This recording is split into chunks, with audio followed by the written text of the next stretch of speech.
எல்லாம் வர மாட்டேங்குது. ஓகே ஓகே, நான் இங்க வந்து ஆட் பண்ணிட்டேன். இப்போ டார்கெட் போறேன் பாருங்க. இப்போ எனக்கு இவ்வளோ இருக்கா, அதை நம்ம என்டர் பண்ணுவோம். இதை வெயிட் பண்ணுங்க, டைம் எடுக்கும். ஓகே, அப்புறம் நீங்க சர்ச் பண்ணிக்கலாம். ஹேங் ஆகுது, லைட் வெயிட் பண்ணுங்க. சிம்போ ஸ்டெப் ஒன்னர் ஆகாது.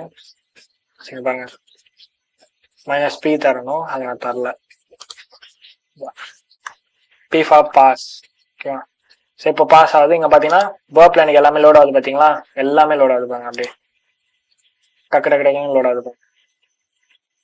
எல்லா யூஆர்எல்ஸும் வந்து லோட் பண்ணிட்டே இருக்கும் நமக்கு. ஸோ ஈஸி ஆயிடும் நமக்கு. ஓகேவா? இப்போ நம்ம வந்து லினக்ஸ் கமாண்ட்லயும் அதை எப்படி பண்ணலாம் அப்படின்றதையும் பார்க்கலாம். இந்த எரரை பத்தி இது பண்ண, ஏன்னா நான் எவ்வளோ ட்ரை பண்ணிட்டேன், இந்த எரர் போக மாட்டேங்குது. ஸோ நான் முடிஞ்ச அளவுக்கு நான் ட்ரை பண்ணிட்டேன். ஓகே, எனிவேஸ் சரி கொடுப்போம். Home directory